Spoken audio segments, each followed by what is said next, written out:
The following announcement has been paid for by the New World Order.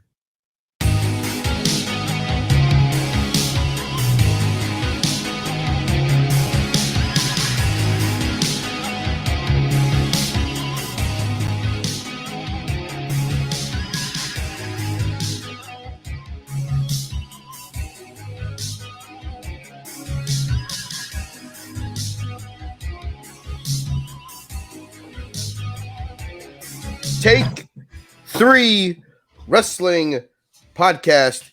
It is Thursday, February 23rd, 2023. It is me, it's Mikey B, aka Fat Nash. I am joined once again by Fat Hall. Hey, yo. It's not Sting! Hey, what's up? I couldn't do my normal get loud for take 3 because I feel like I would have set myself into a coughing fit. So I had to go with the more slow and choppy version tonight. Oh, God, I forgot to hit the mute button because my hands are definitely in my pockets right now. We've got a good one for you tonight. We'll talk about the fallout from Elimination Chamber. We'll talk about a fun concept that I came up with for Wrestlemania. And we'll talk about, is AEW staying the course good? Or does it need to do something to kind of expand itself? And we'll obviously finish the show, as always, with Wrestlers of the Week. Last week of February, guys. We'll get the power rankings for that on next week's show for the month of February.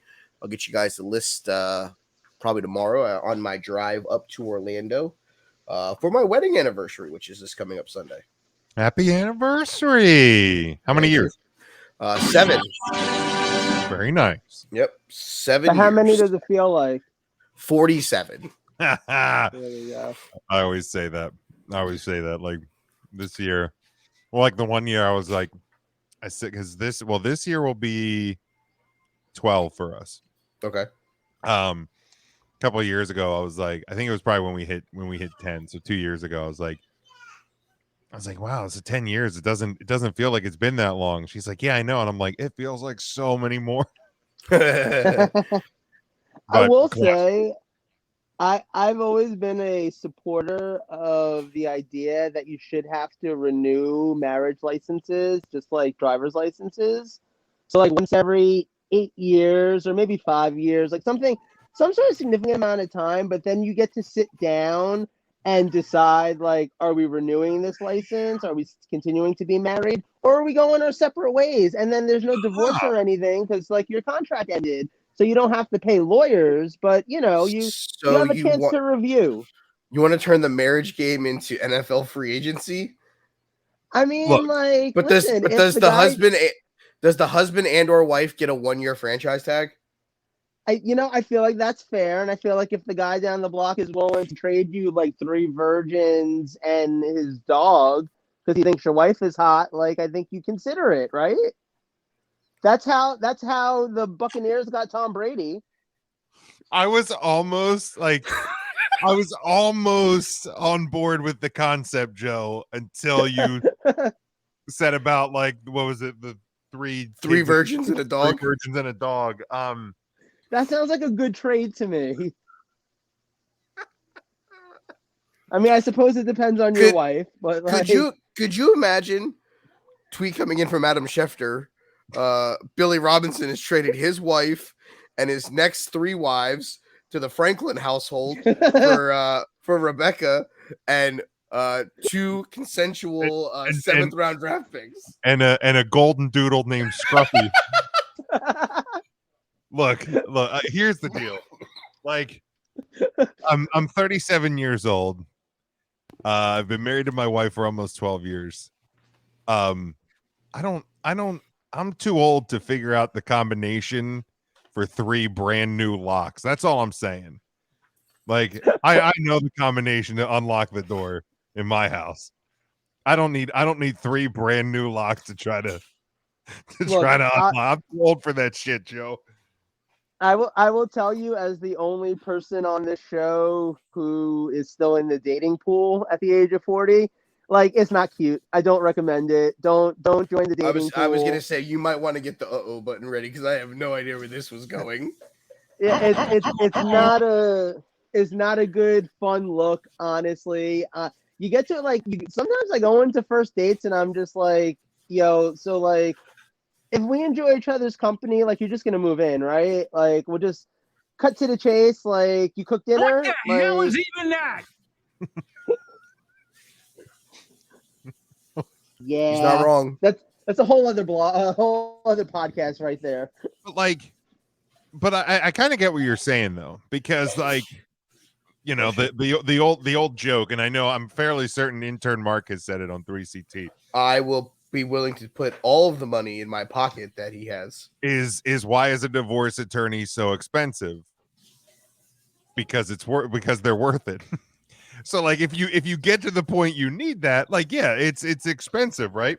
So like if you have to renew your vows or renew your license or whatever every 10 years, if you are still happily married, you just obviously you re-up. But if you're not, then you don't have to go through the trouble of the divorce attorney and all of that. So like that, if you don't make it to the 10 years, you have to pay him an X amount of fee, and all the dead cap goes against you. Like an early termination fee. All the dead cap goes against your salary cap. Exactly. I mean, Derek Carr. I feel like that's fair. Like, tell me that there's not some days where you look at your wife and you just think to yourself, "I'd pay $10 million to get out of this right now." Nope. Nobody's gonna take that one. For the betterment of my Wow. life, I'll Okay. say pass. Yeah, nope. This is on video. This is on recorded audio. Nope. My wife's standing right Fair. behind me. Fair. Like, yeah, my Oh, wait, wife nice. will never hear this. Like that's exactly. the beauty. Mine's right behind me. Yeah. Probably with a knife because she's Latina. Yeah, and you know what? You're coming over here after, so she might shank you on the way by too. Also, I'm going to say, Mike, is you keep the she camera loves on. me. You keep that camera on because we're this is recorded Yes. video evidence. Hold on, before we get going, hold on. Let me see if I can find where'd the Funko go? The new one. I got a new Funko today, guys, because I don't have enough of those. Oh my god, how do you keep buying those? So Carol bought this one today, the 100th anniversary of Donald Duck. I mean, that's pretty cool. And I got this one. Oh, the Hogan Andre one. Like, here's the deal. I've seen a couple of the new ones that WWE's come out with. You have the Brett Shawn WrestleMania 12 one. I'll be getting that one also because I'm a sucker for rings.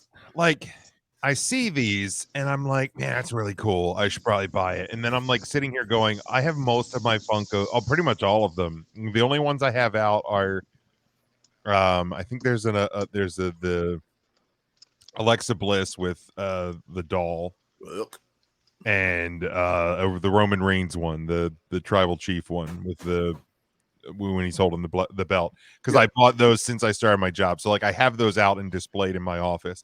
Otherwise, all my other Funkos are packed away. I don't have any out here. And I'm like, I own exactly 0. And I'm just like, I'm thinking about just selling all of them, just clearing house. I don't need them. I've sold a lot of I have a bunch of figures I've been looking to sell.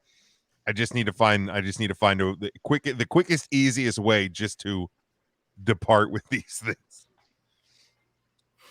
But anyway, and what the crazy thing is, they are actually worth a decent amount of money. So like, you're not crazy, to be honest. Yeah. So I have scanned most of my Funkos, not all. I have not scanned the 2 boxes that I have in my storage, or the ones that are behind me, the Toy Story and the Alien remix Funkos. So I have in my collection, because Funko has an app where you can scan the barcode and all of them, and it'll tell you what the average price is right now. I have 213 Funkos that I've scanned as part of my collection for a grand total of $5,637. Dang. That's what I could sell my entire collection for right now. Does anyone want to guess what my most expensive Funko is? It is a wrestling Funko. Do you have a CM Punk one? Okay. No, I got in the Funko game too late for him. He was part of that first line with Sheamus and like Cena and Angle, The Rock, and Mysterio. I bought Sheamus because Carol, her favorite wrestler, when me and Joe went to the Heist of the Century, because that was the first Mania that me and Carol were together, I brought her back the Sheamus Funko, kind of because it was the only thing Sheamus that we could find. Okay. I didn't buy any of the other ones because I didn't know that I was then going to go down this slope of collecting 212 other ones. I literally started the collection as almost like oh, cool, they do have one thing Sheamus that I can bring her back. And it's snow pitted from there. But they probably had Punk and all of that entire line there like they do some of the other ones at Access. But my most expensive one is a diva who is now part of the AEW roster. Oh, is it Paige? It is. Oh, okay. Hundo for I'm sorry, Fundo. what's her name? Soraya? Saraya. Rhea. My second most expensive is my favorite variation of a character from a Disney movie, and it is Elvis Stitch. Okay. Stitch is my favorite Disney character. The Elvis with the hair and the guitar, it goes for $95 right now. So those are my two most expensive ones. Copy. Yep. So that's the Funko talk. Okay. Yeah, I was like, I know we're gonna move on away from this and into like Yep. wrestling, so I don't want to distract us too far. But do you think that these are gonna go the way of the like Beanie Babies? Like, I look at it from this standpoint. Anybody who is attempting to buy these to flip and make a profit off of, I feel are in a harsh dose of reality when it comes to the market, because eventually it'll either be saturated with everything, or people won't want them anymore. They'll inevitably end up like Beanie Babies. But to me, my thing is I'm collecting them because I like the collections. I like the way that they're doing them. Like, I'm not looking to buy these to buy 3 of them, keep one, and flip the other 2 for maximum profit. Like, right. I'm just buying the ones that I want to add to my collection, and if it means that I miss out on a $500 Funko, I probably would be the idiot that wouldn't sell it and would miss out on it. Yeah, Like, the value bubble will burst on the point. And like, I'm not like, when I say like I want to sell all or most of mine, like there's a couple that I'll probably keep. Like I'll probably keep like a Bret Hart one because I think it was the first WWE one that I got. Oh yeah. The Tony Romo and Des Bryant ones that Ryan and Matt got me, like those were the first Funkos that I ever had. So there's a couple that I'll probably end up keeping, but like I just want to get rid of them because I don't want them in my house anymore. Like if I'm not going to keep them, there's no point for them to be in my home. Well, I'll tell you It's this valid. much, okay? I'll tell you this much. If they somehow make it to Philadelphia next year, I will take a shopping trip at the Big Jim Funko Emporium. Ooh, okay. And so if you don't get rid of them by April of next year, chance that they will still be here because they are kind of buried in boxes in my basement. That's kind of I'm actually emptying out my storage unit. It's the only reason why I got the 2 boxes that I need to scan in the house, because those are all movie ones. Wayne and Garth from Wayne's World, the Golden Girls, stuff like that I just don't have displayed. But yeah, they would be in my storage unit still if it wasn't for me getting rid of it. Yeah, I feel you. All right, so let's start the whole reason why you guys are here now that we're 15 minutes in. We've kind of wasted time while Joe's trying to finish up his closing duties at work. Limoncello Chamber. It is Jim's topic. I'll let you take the lead, sir. Yeah, I mean, Elimination Chamber. This past weekend, the final premium live event stopped before WrestleMania. We are now at what is it? 30. Let me pull it up here real quick. I think it's 37 days. Oh, wow. It's 5 days left in the month of February. Yeah, so Thursday was 37 days. Friday, when this episode comes out, will be 36 days. away from WrestleMania, which is And it'll be 34 days till me and Joe fly out. damn. So yeah, final stop, pay-per-view stop, premium live event stop on the road to WrestleMania. We will obviously touch on the main event. I mean, really, when you with 3CT live tonight, that was the only thing we really dove into, because obviously it's the most consequence.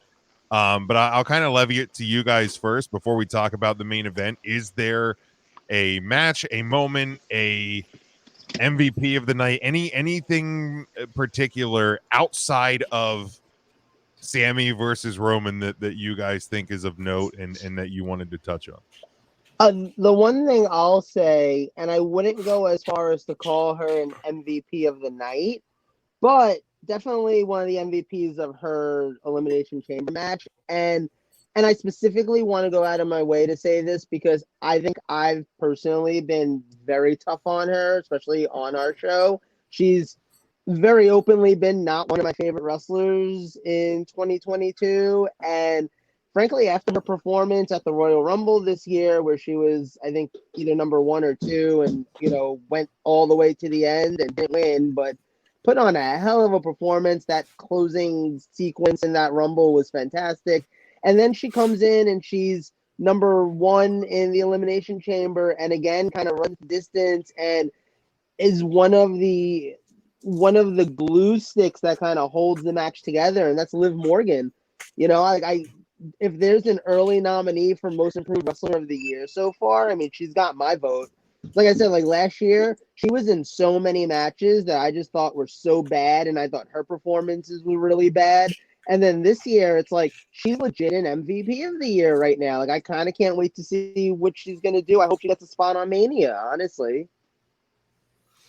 Yeah, I agree, and her title reign. I mean, it was very organic with the fan base and all of that, but I think she has not only taken that, but also losing the title, and even more so has, I think,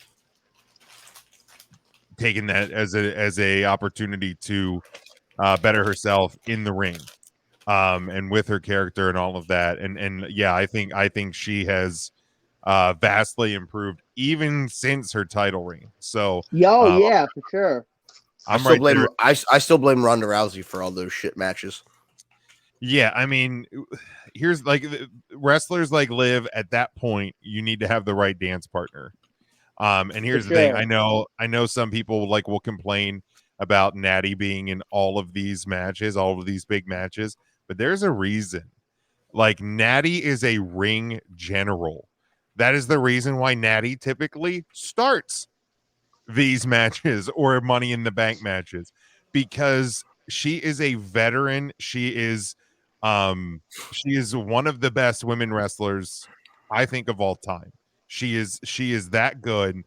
Obviously doesn't have like all of the accolades. She's only had a couple of title reigns, but she is one of the best, and she helps steer the ship.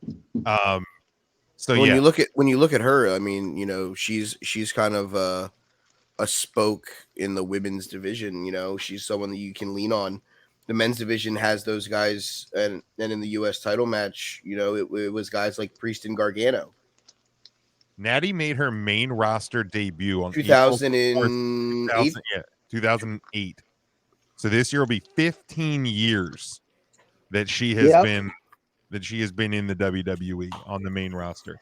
Like, I think that's one of the reasons why sometimes I feel like people don't really know how to react to her in a way. It's because you've never really had any women wrestlers who have been around for this long and are just kind of pillars of the division. I mean, the truth is, she started before being a women's wrestler was actually like a cool thing, before it was about in-ring work. And she didn't really wrestle much at the beginning, did she? She was just no. really Tyson and Harry's but I mean, manager, who would she have wrestled against though, Layla? Like they didn't really have a lot of really great Michelle females McCool in 2008. Yeah. Michelle McCool, who, let's be honest, has become a million times a better wrestler in the like 10 minutes worth of wrestling that we've seen her do since she retired, then she I'm never was. gonna give active. all the credit. I'm gonna give all the credit for that tournament event to Mark from Texas, just so I don't get my ass kicked by Mark from Texas. So Yeah, I mean, she debuted on April 4th, 2008. The Divas title was unveiled on June 6th of the same year. So like that tells you exactly where women's wrestling was when Natty Right. made her debut. And like the thing is, like I understand she was on Total Divas, but like Natty's never really been a diva. Like Natty's a wrestler. You know what I mean? Yeah. So yeah, definitely, I agree with Joe. Kudos to Liv Morgan for sure. that sunset flip bomb off of the chamber from her, like nobody else is pulling that move off. No, Liv's crazy. Like Liv is probably the closest thing to Jeff Hardy that the women's division will ever have, like in the WWE. You know what I mean? Yeah, you put her and Ruby were the Hardy Boys of the women's division before Ruby left. Yeah, 100%. Is it wrong that as she was getting ready to like jump off of the chamber, I just yelled parkour? No, that's totally acceptable. Okay. I want to talk about the men's. I'll say, like, just but like just connecting to the women's. I thought the women's chamber match was overall better than the men's match. There was parts of the men's match that exceeded, but I think overall, I think the women did with their 1930 more than the men did with their 3130. I didn't realize that they had so much more time. Damn. Yeah, they 100% did. The Logan Paul bullshit. Oh yeah, that kind of drug. 7 minutes. I feel like with the women's chamber match, theirs was more clean. It was get in, have the moment. They got all their stuff out of the way, and then the eliminations were like bang, bang, bang, bang. Yeah, the men's was like kind of drug out a little bit. Let's do this, and then we'll get an elimination, and we'll do these 4 or 5 spots, and then Johnny and Seth will jump off the top, and then we'll kind of get another elimination. Like it just felt very like. So like the elimination times, the first elimination was at 11:40. Then it went 16:40, 17:25, 18:25, 19:30. Yeah. So after the last 4 eliminations happened in 3 minutes. With the men's, the first elimination was at 18 minutes, then it was 23, 25, 27, 31. So from the second elimination to the end was like 8.5 minutes. So again, it's over twice as many minutes from second to last elimination. And I truly again believe the Logan Paul situation added a solid 10 minutes to that. Oh, for sure. That match. So I mean, it's one of those things. I thought the men's match was good. I didn't think it was great. I feel like there have been better men's chamber matches. Obviously, when it got down to Austin Theory and Logan Paul, Austin Theory and Seth Rollins, obviously told myself there was no way that Seth was winning the title there. I felt like once Priest and Gargano were eliminated, nobody else really made sense. I mean, I get it, Montez, but the Montez injury angle was always the way to get Logan Paul into the chamber itself. I figured someone would have to play that role, and it just makes sense that Montez does the crazy stuff and gets himself dinged up, and that's the way that they get through it. But I felt like, and this is something, and you guys talked about it on 3CT tonight with Cena, and we'll probably get to him when we talk about the fun WrestleMania topic that I have. This is one of those where if a guy like Montez or Gargano walks out of the chamber with the belt, like I feel like it could have been a star-making moment for either one of them. And I'm not taking anything away from Joe's man crush. Let's preface that. Not my favorite guy, but he has grown in the last year. I will give the devil his due. Absolutely. Better in ring. His promos are still corny as fuck, but I get it. He's a lot heel. more comfortable with them, though. Yes. He delivers them a lot smoother. It's not herky jerky. And here's the Monday on Raw when he was like doing his promo backstage. My wife is like, I do not like him, and I'm like, you're not supposed to. That's the point. I was like, which means he's doing his job. Exactly. So, again, not to take anything away from him. And I know we had the conversation on last week's show about winning against Cena with the belt and this, that, or the other. I feel like a win over Cena in itself is enough, especially for his character. And I know Matt and Ryan were like, yeah, but are the fans going to actually boo Austin Theory beating John Cena? Yeah, it's Hollywood. It's WrestleMania. People aren't going to want to listen to A-Town Down and listen to him. Like, they were rooting for Pat McAfee last year, a guy who's not even a professional wrestler, to beat Austin Theory. Yeah. I mean, at this point, there are certain people that are going to get booed at SoFi Stadium, no matter what.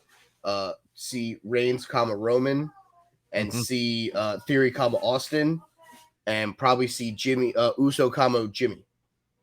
Like, yes. Those are probably the three. Sequoia, Toyota.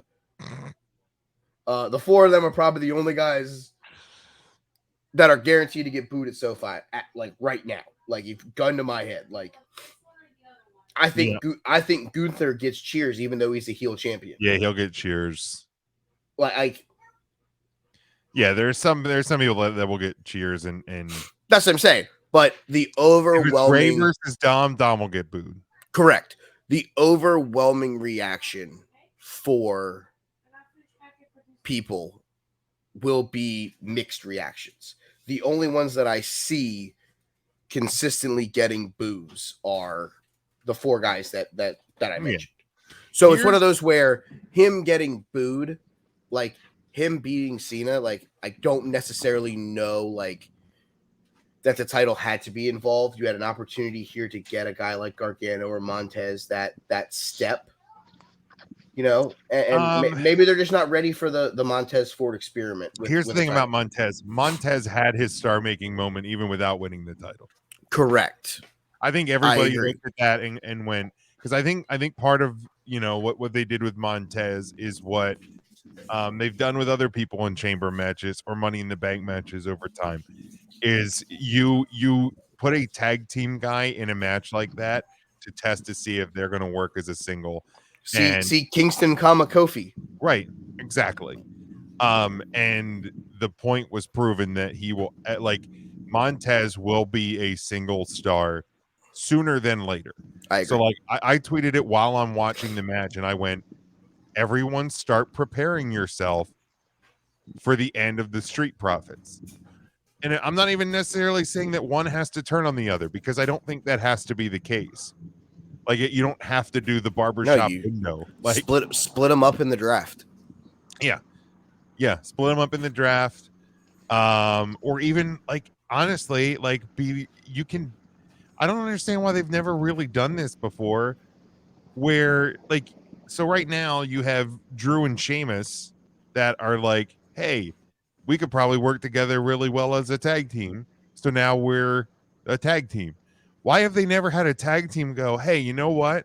We work great as a team, but like I have my sights on something bigger. So why don't we just go for that for the time being? And they just go, okay, cool. Good luck to you. And they just kind of go their separate ways. And then later on down the road, they can go, hey, let's try to become tag champs again.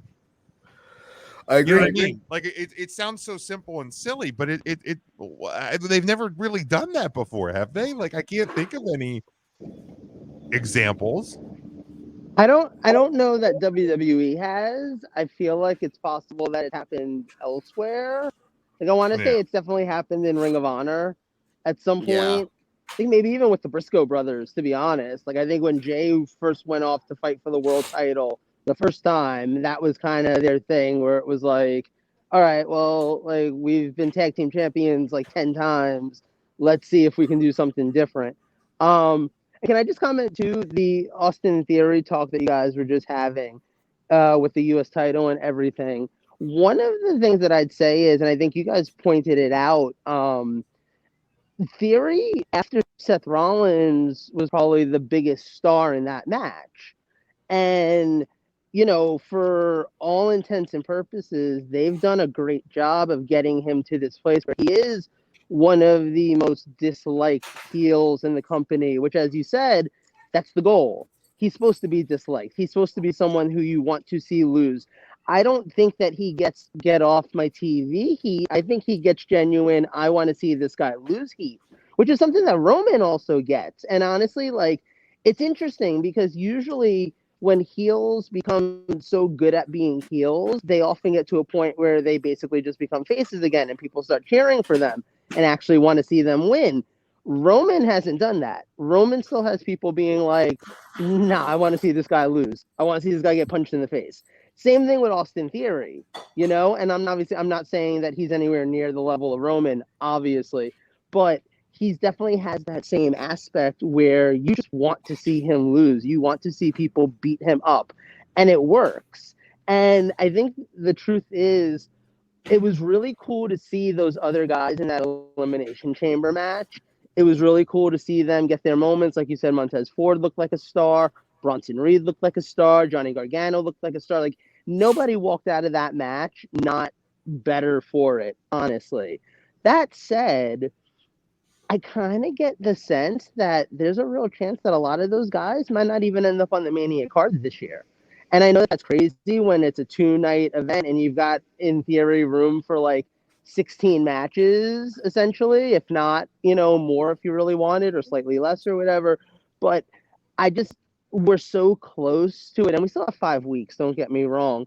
But we're still so close. And I don't know. Like, there's a lot of guys. Like, I don't know that I see a spot for Johnny Gargano right now, unless they do some kind of multi-man craziness match. Austin Yeah, Theory, there's a clear spot.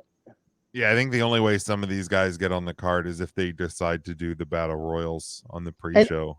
And that's not to say it's not to say that they don't deserve spots on the card, that they don't have the talent for it, that I'm not fans of them or any of that kind of stuff.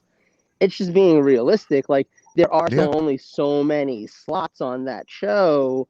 And, some of them are going to go to celebrities. Some of them are going to go, like, we already have Logan Paul taking a spot, So just at the end of the day, like, you have to be at a certain level to kind of make it onto this show. And, I mean, look, we've seen WrestleManias in previous years where the tag titles didn't even make it on the show. So, I have a hard time thinking that Bronson Reed is going to be on WrestleMania. Yeah, probably not, would be my guess. Unless it was part of the reason why I thought putting the US title on somebody else, knowing that Theory's getting the Cena match without the belt, would have been the more prominent route. Here's my thing with that, though, is if you go that route, then you've got a US title match that you just kind of need to shoehorn into the show somewhere. And it might be something that some people consider just a bathroom break because they don't really care about these guys and there's no real feud, there's no real heat.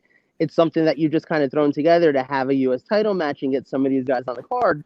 Whereas you have Austin Theory defend it against John Cena. It's in a big match. It's still being represented. It's not like the US title's not on the show. It's just being fit into something where maybe it doesn't necessarily need the US title, but it's not going to hurt the US title being part of that match.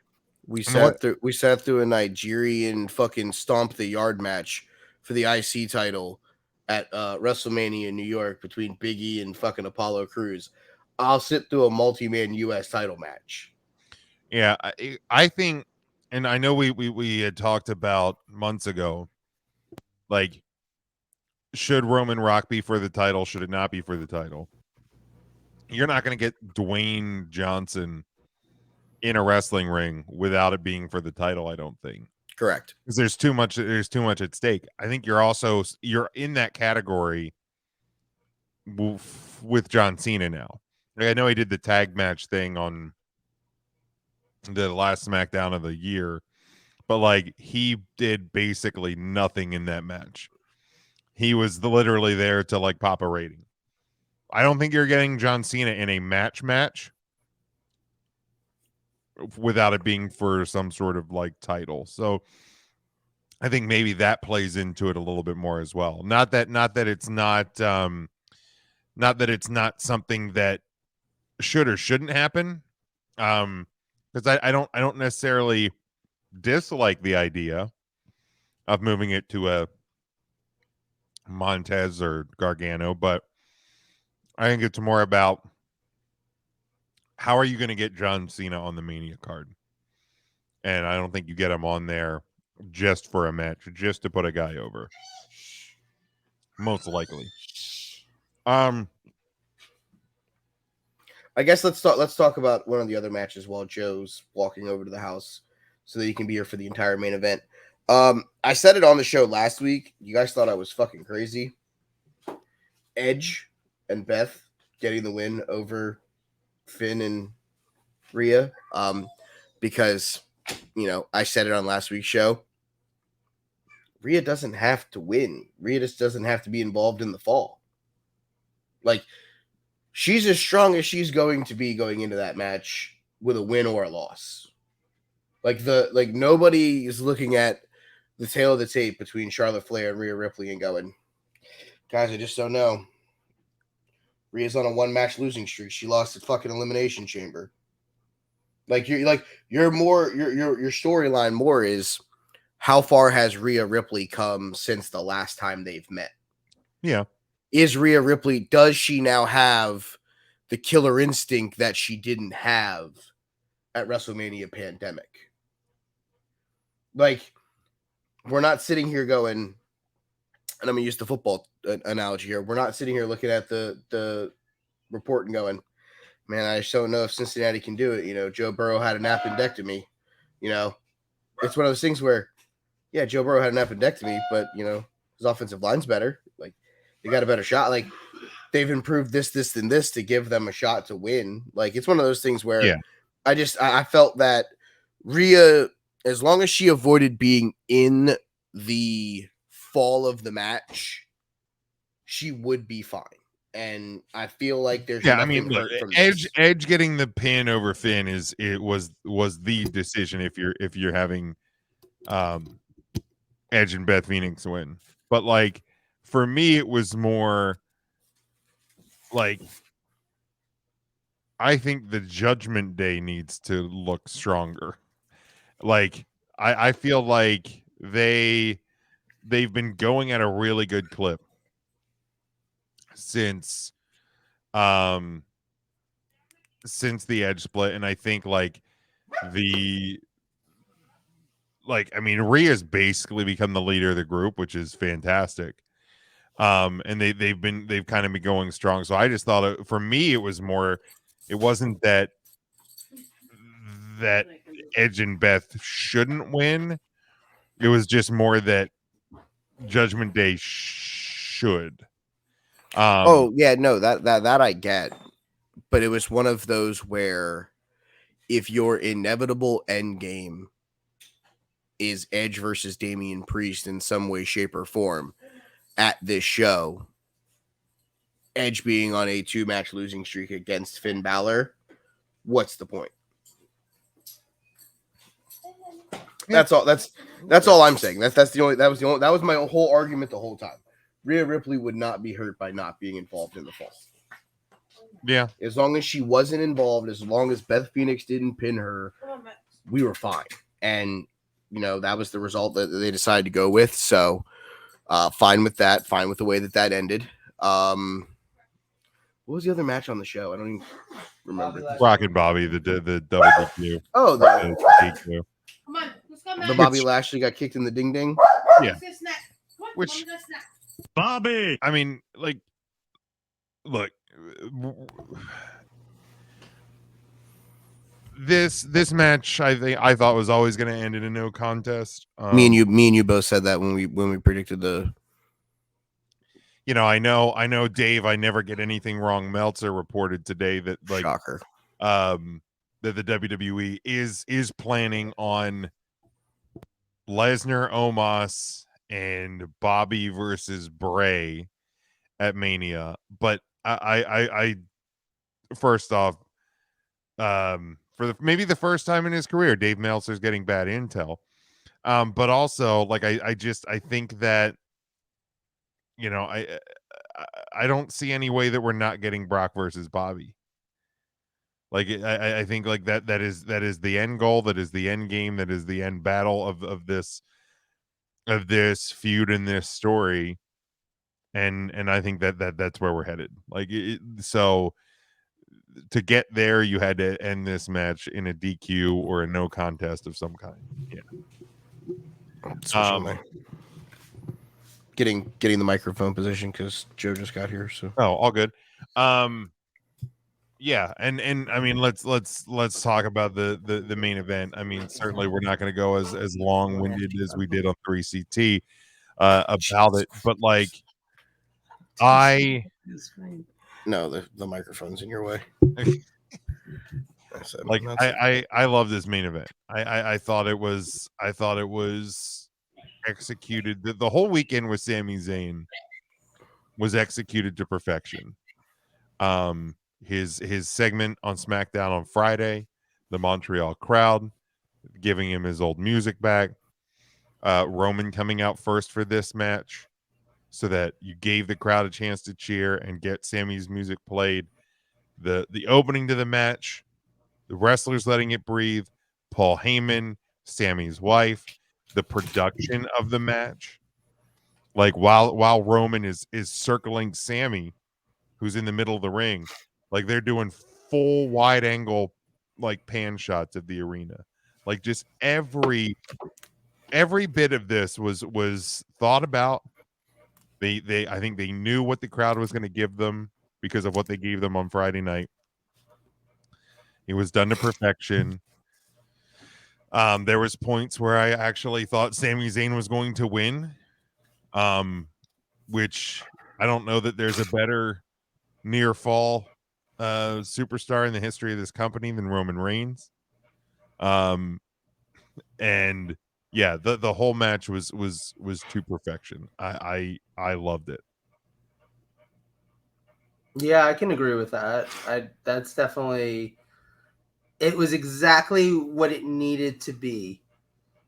And that's one thing that I feel like the Triple H run WWE creative deserves a lot of props for. Because we all remember Vince run creative, where when something seemed too obvious or something leaked, or, you know, wrestling media, quote unquote, like, started reporting, oh, this is where this was going, it pretty much guaranteed that that's not where it was going, because, like, Vince would throw things off the scent because he didn't. Yes. He wanted like, to be smarter than everybody. To me, the classic one is the "Who is Vince's illegitimate child" storyline, where Mr. Anderson was the obvious, Mr. Kennedy, I'm sorry, at the time, was the obvious direction they were going in. Kennedy. And granted, maybe Randy Orton had something to do with killing that, but I don't know if he did. I would probably say right, that Randy had a major hand in that. Right. But, like, also too, that got reported everywhere. Like, hey, the current plan is they're going with Kennedy. He's going to be the guy. And like I said, it seemed like the obvious place to go. It probably felt like he was the hand-picked second chosen one, because literally the fucking, his name is Mr. Kennedy. Like, we all know that it's Vincent Kennedy McMahon. Like, we're not stupid. And then it ended up being Hornswoggle, because of course it did, right? Because, like, the obvious answer seemed too obvious, so let's go with the most ridiculous answer possible. No, see, it just means that Mr. McMahon's sperm, as he got older, wasn't able to produce a full-fledged child, so he was only able to pronounce a mini child. That is something stupid that would come out of his mouth. Or into someone else's. So the thing is, don't worry, there's NDAs for that. So I'll take the thing a shot in the mouth. The thing is, like, this version of WWE, this Triple H led WWE, even when it's obvious, like, oh, hey, like, it seems kind of clear they're not going with Sammy winning this. It seems kind of clear they're going with Cody's going to win. It seems kind of clear that they're going with, the tag type, blah, blah, blah, blah. I give credit to Triple H for, number one, staying the course and telling the story and finishing it. And number two, I give credit to the wrestlers and the talent for putting the story over. Because like you said, there were moments where it felt like Sammy was going to win that match. And even though every bit of logic said to me, no, he's not, they still had me for a second or two there. They still had me for a couple of those near falls. They still had me like that. And it's one of the things that I'm actually really looking forward to at WrestleMania. Because as much as it feels 100% obvious that Cody Rhodes is winning that belt, that match is going to be a roller coaster. And there's going to be moments, there's going to be lots of moments where it's like, shit, maybe Roman's not losing the belt tonight. And I can't wait for that. That to me makes a wrestling match. Like the near falls are one of my favorite things in a wrestling match.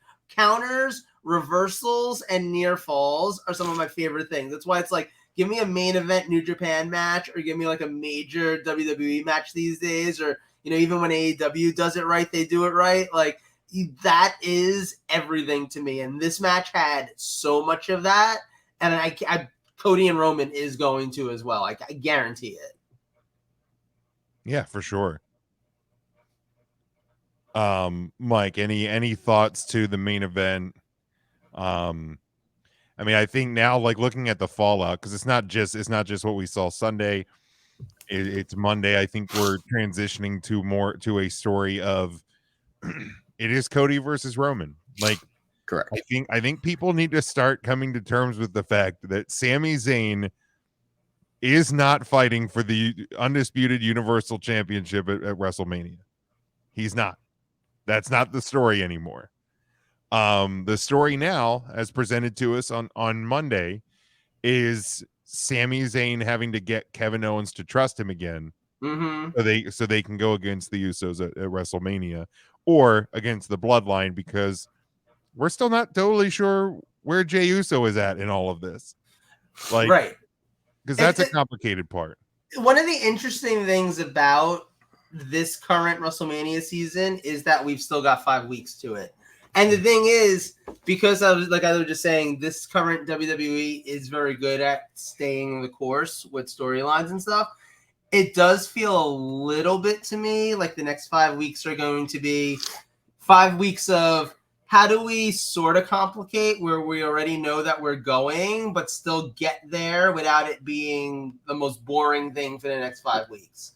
Because I feel like a lot of stuff is already, it's like we know we're getting Brock and Bobby number 3. We know Brock Lesnar, Omos, Brock, Bobby, Omos, and Bray Wyatt in the Big Meaty Men Slapping Meat Invitational, as presented by Biggie Langston. They could just make it a Monsters Ball match and get a big referee. But like that's what I'm saying. Like, we know we're gonna end up with Bobby versus Brock, but we have 5 weeks to get there, and they can't for the next 5 weeks just be like, all right, well, this match is gonna happen. So like we're getting things like, oh, Almost has challenged Brock. I just love that he just keeps hitting every Bobby soundbite. Bobby. Like, Love it. Bob. Bobby! Bobby. oh my god. Bob.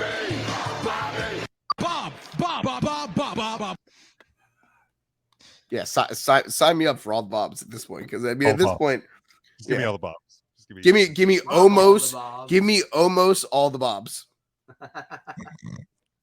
Love it. What I'll say specifically about the main event, because that was the question. The end game here, and this is gonna sound probably harsh. Triple H, when he probably took over management, saw that chamber was going to be in Montreal. And I think he took his piece of paper and said, that's the end game. We get to the lead into Elimination Chamber, and that's when Sammy breaks away, and that's when we get to this next step in case if everybody is still healthy. I mean, oh, my bad, I'm grabbing the wrong cord. I almost ripped the earphone out of Joe's head. I've had worse. It's not surprising. So I don't ever think that Sammy was an end game here. I understand for the fans, and especially the fans in Montreal. But you guys have to remember something. The crowd went nuts because that's their son. He is not just Canadian. He is Montreal through and through. I don't think he gets that reaction in Laredo, Texas. I don't think he gets that reaction in, even like a Dallas. Like, he gets a reaction. He doesn't get that. Yeah. I think that reaction that he got is a reaction that Cody Rhodes gets anytime he walks into a WWE ring. That's the guy that has to beat the guy who has been deemed unbeatable. Mm-hmm. And if it is not him, you have now penciled yourself into a very steep corner, because if it's not Cody, then who? Yeah. No, I think that what we got, because again, remember, Sami Zayn kicking around with the bloodline, kind of being their lackey. It was a joke until Triple H took over. Yeah, exactly. booking. It was a joke until August. Until August, it was just kind of the next thing that they did with Sammy after he lost to Johnny Knoxville. They needed him to do something. It kind of kept him on TV at least once a week. Look, I even remember, and I remember sending this to our group chat, there was a segment early, like before Triple H took over, early days, back when Kevin was still feuding with Ezekiel. Oh, God. Where there was a KO show on an episode of SmackDown. I'll never forget this because I remember saying I watched this whole episode of SmackDown and the only thing worthwhile was this one segment. And it was KO doing the KO show, and he comes out and he's telling Sammy, hey, look, I believe you. You're totally part of the bloodline. They totally take you seriously. Now back me up. Ezekiel's really just Elias, right? And somehow they're agreeing with each other and they're being all friendly, and then somehow they get into an argument and Sammy goes, that's not Elias, that's Ezekiel. And Kevin Owens turns around and is like, the bloodline doesn't really like you. And that it was motherfucker. Right. It was totally played for comedy and laughs, and it was a great segment because those guys, they can do that. And it's funny because it's like, you think about it, right? They took that from being really funny to being one of the most dramatic, amazing, award-winning television quality storytelling, quite frankly.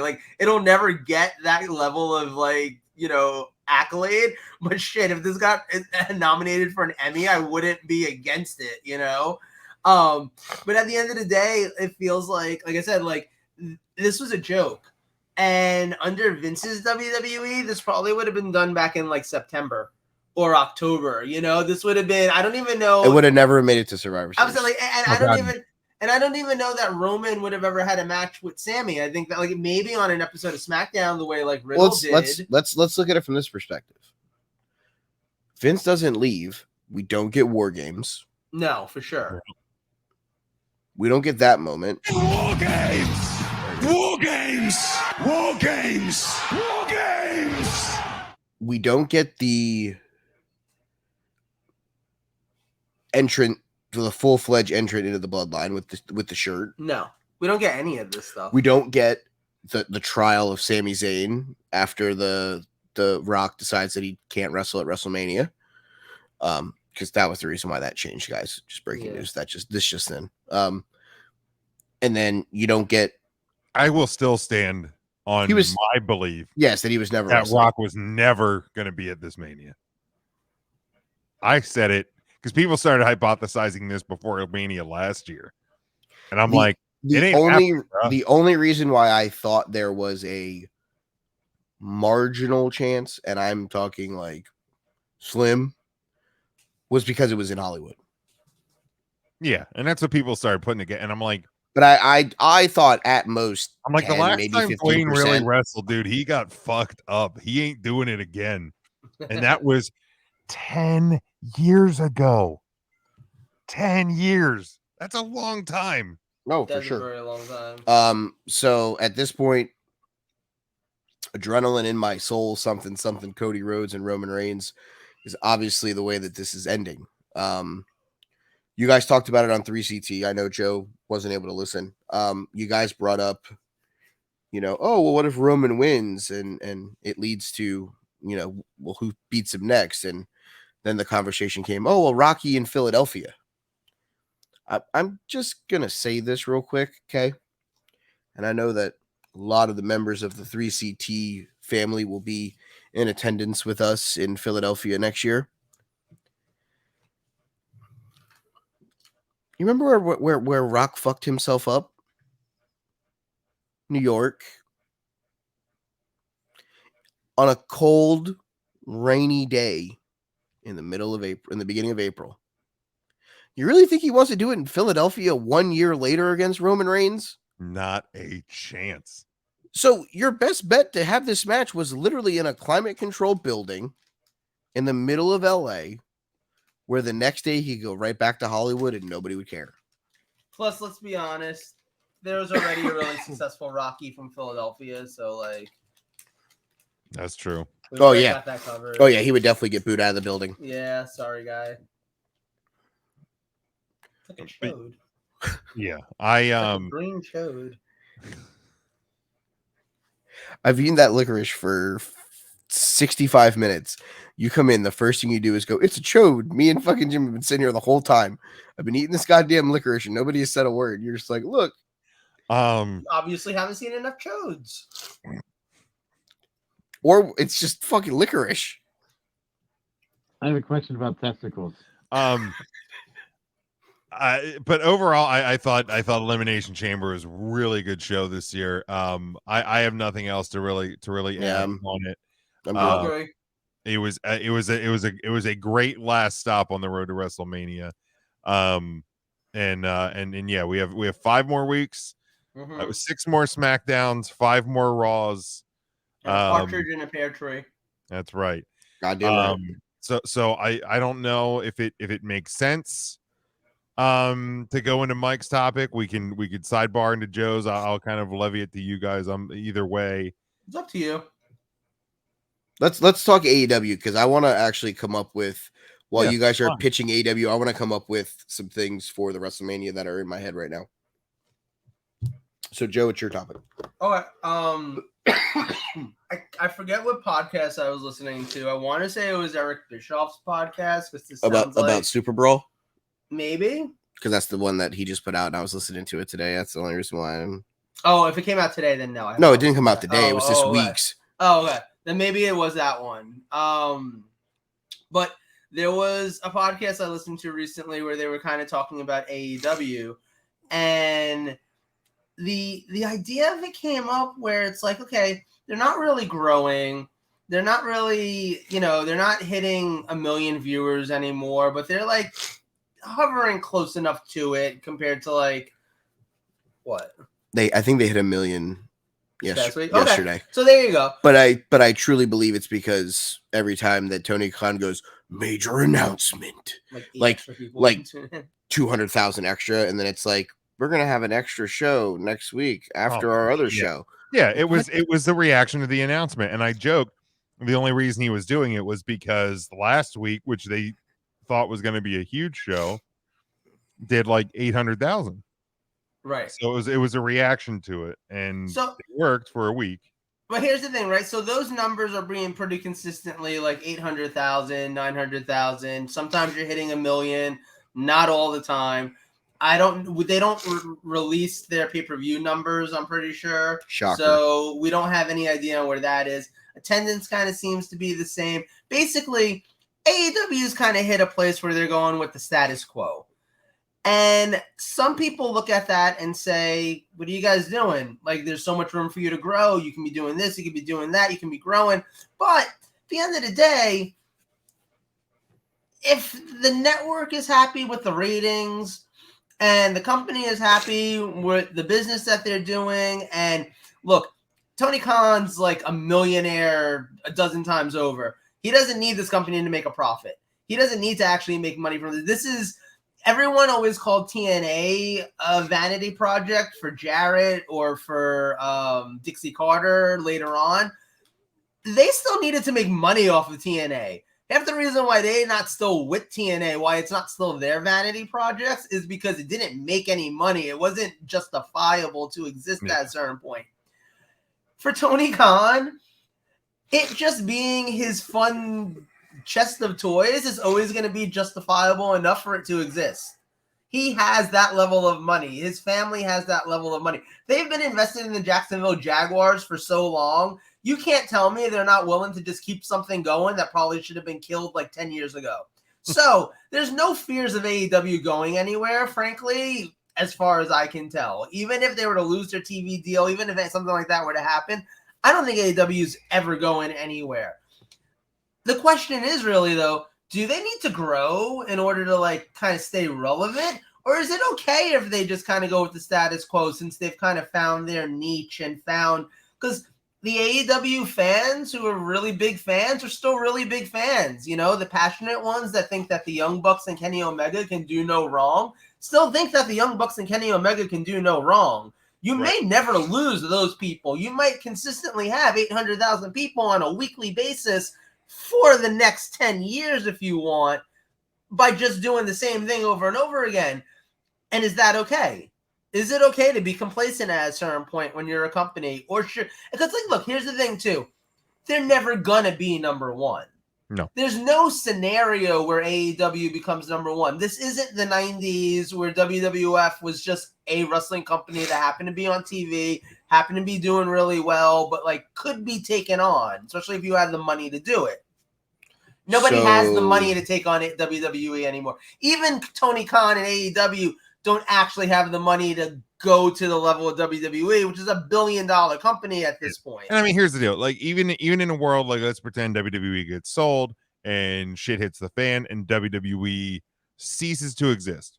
Right. Which I don't think will happen. It's an extreme. That's an extreme. Yeah. Like, let's go to that extreme level. If that happens, AEW, still Impact, not number one. Well, AEW, Impact, any wrestling TV that's on Let's go TV, Game Changer Wrestling.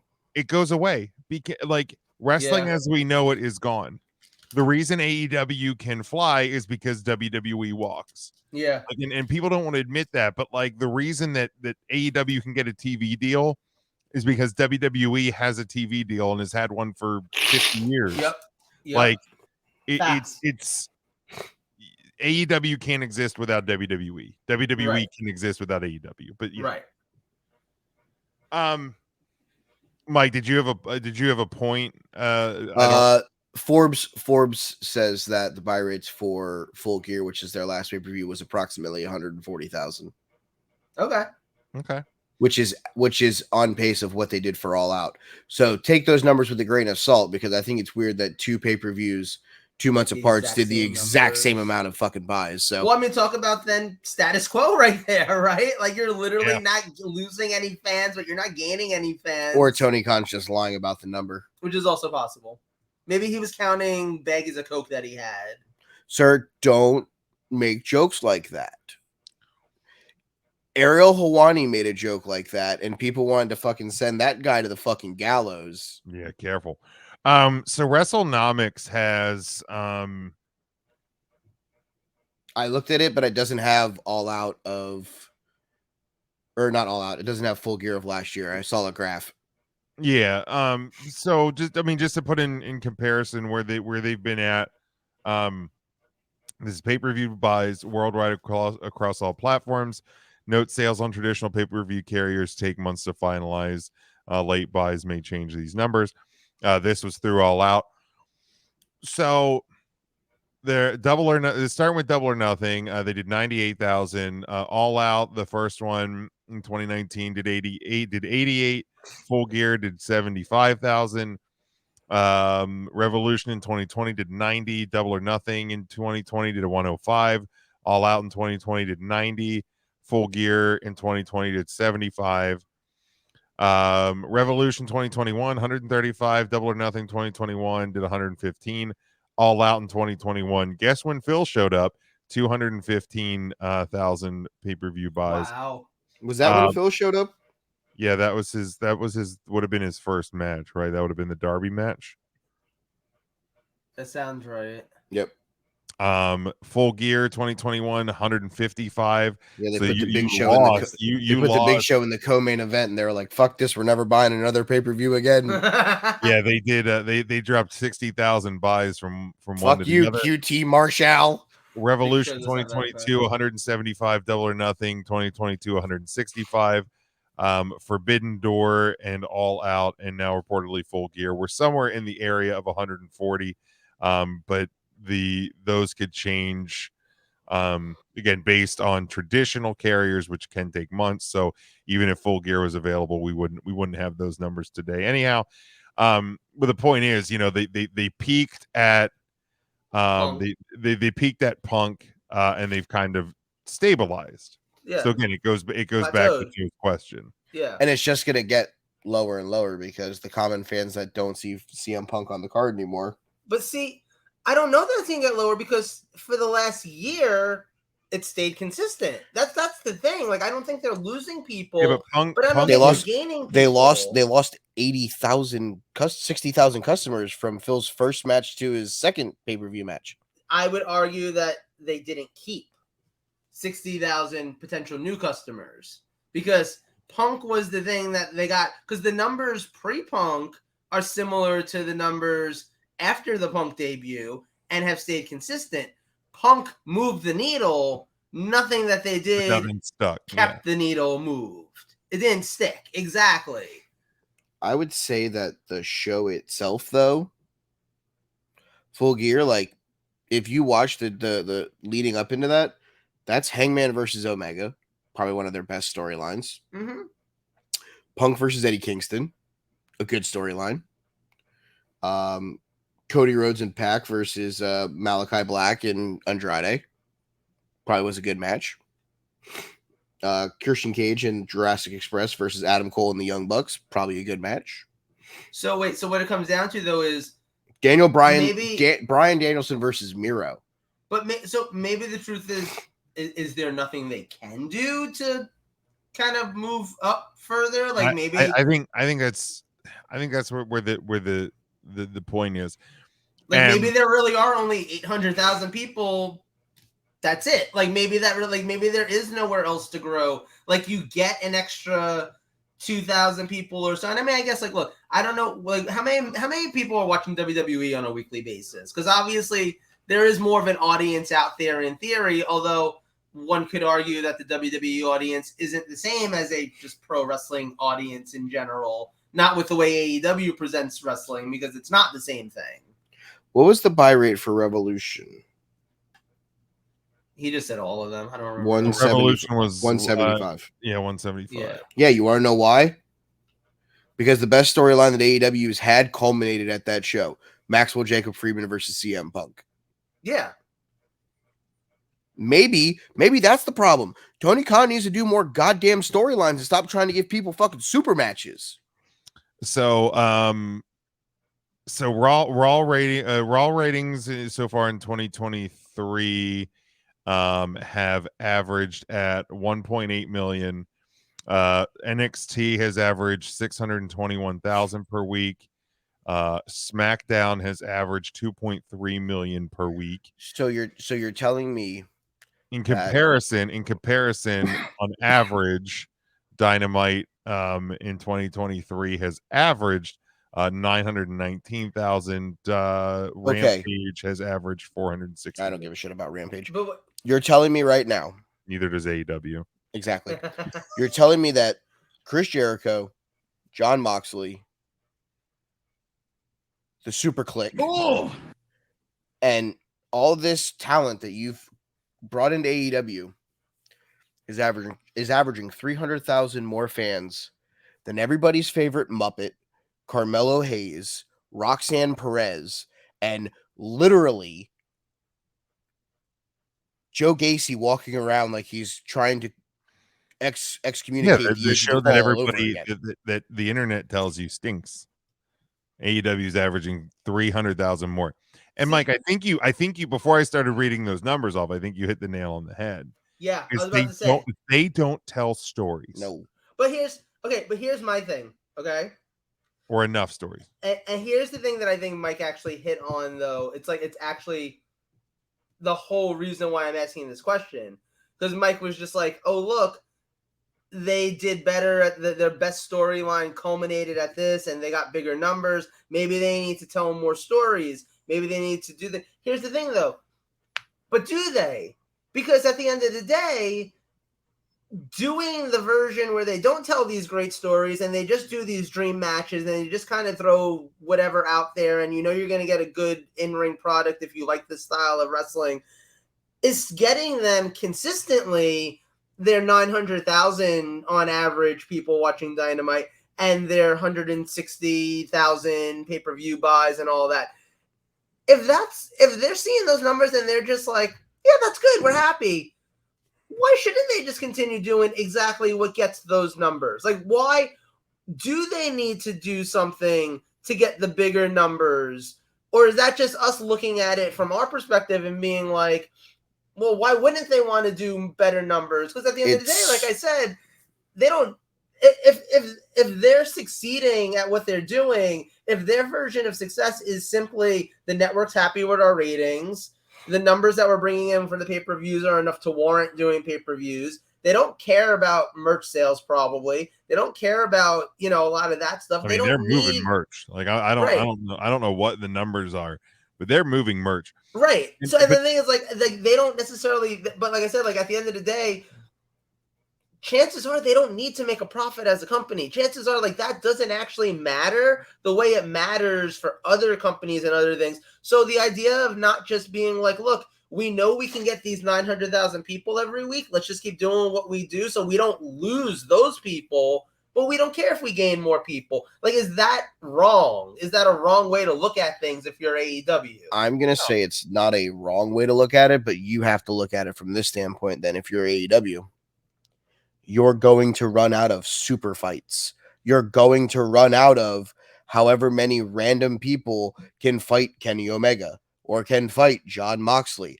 Let's be real. Your main event for this fucking week's episode of Dynamite was watching a guy who most of the people on this show thought was a fucking joke in Evil Uno, getting his brain splattered, smattered, and covered by Jon Moxley to continue the Hangman Page, Jon Moxley, Texas death match bullshit that they're going to do. Hopefully the ring doesn't explode because they'll fuck that up. But they can be happy with that number. But eventually that number will dwindle because people will be sick and tired of just tuning in to see the internet darling super fight. At some point, there has to be some kind of meat on the bone. Bryan Danielson versus MJF has been done well because you have the cocky prick champion who's making Bryan jump through hoop after hoop to fight for the title. It makes sense. It fits Max's character. Wardlow versus Samoa Joe were a tag team. Samoa Joe won the TV title, lost it, won it back. And now Wardlow is fighting him for the TNT title again because Wardlow rules, or that something along those lines. Like O'Doyle rules. Yeah. Okay. Thank you. Literally, like if you're happy with 900,000, and that's what you like. 5 years ago, you said we're going to start this thing. We get to 900,000. Anything above that's a success, and we don't care how we get there as long as we stay there. If that's your number and you're happy with it, awesome, man. Cool. But for someone who talks as much shit as Tony does about other companies and other people's decisions and other things, like, you're talking a lot about, yeah, come watch Rampage. We're doing such great numbers, better than fucking, those fucking idiots in Stanford. You're barely beating their fucking developmental. You you beat their developmental so bad that they switched nights. Or was it the fact that Triple H and Vince thought, and USA thought, fuck, do we really want to compete with somebody who's a major promotion? Or can we win Tuesday night and get more money from USA by moving the goddamn thing to Tuesday night? Yeah. Oh shit, let's use our brains. Let's make money out of this situation. Mhm. Like Tony is just more like, I want to talk shit for no fucking reason. And that's a problem. Let's also make sure we don't get this mixed though, because, and I know we joke about Tony Khan's big announcement from last night, but the major announcement is their network is literally giving them a third hour. Correct. They're happy. Spoiler alert, they're testing to see if they can extend Dynamite to a third hour. Correct. Let's also be transparent about that. Oh, absolutely. I wholeheartedly agree with that assessment. And here's the thing. If it works and, that's what they decide to do, or, vice versa, if it doesn't work and they lose the third hour after 6 months and, all access goes away or whatever the fuck they're calling it, it is what it is. I think the reality though, when you look at AEW right now, is you're a business. Whether your end game was to get to 900,000 and you were fine because that would keep Turner happy, you always want to do better. You never want to see the numbers go down once you've reached your peak. And I feel the peak was when Phil from Chicago was there. And now that Phil's not there, numbers are starting to decline, because here's the thing. Phil brought back a lot of fans that left when he left. And now that he's not there, the super fights and the super matches didn't get the wrestling fans to stay. It got the guys that want to see super fights and see things like that and internet darling dream matches, sure.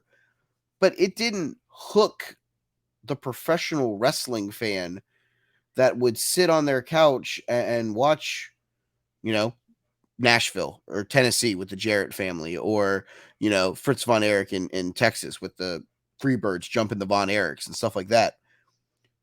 Those storylines were like, if I see fucking Michael Hayes in the streets of Houston, I'm going to shoot that son of a bitch. Like, you were variously angry at the end of, world-class shows. At the end of the day now with this, it's like, cool, who's Kenny Omega fighting this week? Oh, Penta? So it's, Canadians' best versus Mexico's best. If Meltzer was watching this match in the Tokyo Dome, it'd be a fucking 10-star match. But I feel like there's like 800 to 900,000 people who say, yeah, that's exactly what I want. Enough for them to, like Jim just said, enough for them to be getting enough viewers for the network to be like, let's see what happens if we throw a third hour on here. Because and this is something I'm pretty sure I have heard Eric Bischoff say on his podcast, so I will just repeat it. I've heard it somewhere. And especially in the year 2023, everyone who's trying to look at wrestling shows and compare them to each other and be like, well, this is better than this, is better than this. The actual way to see whether or not a wrestling show is succeeding at this point is to see how it's doing on the network that it's on compared to the other things on that network. Yeah. And it doesn't matter if Rampage isn't, or if Dynamite isn't coming anywhere near the numbers that Raw is. If it's coming near the numbers that's making the network executives happy enough to be like, here, let's see about another hour, then they're doing something right. It's right for their business, is what I'm saying. It feels like as long as they're not significantly losing people, because you're right. Look, when you start to see numbers declining, you start to see business dwindling, then obviously you have to turn around and say, wait, we got to do something, that we're moving way too hard in the wrong direction.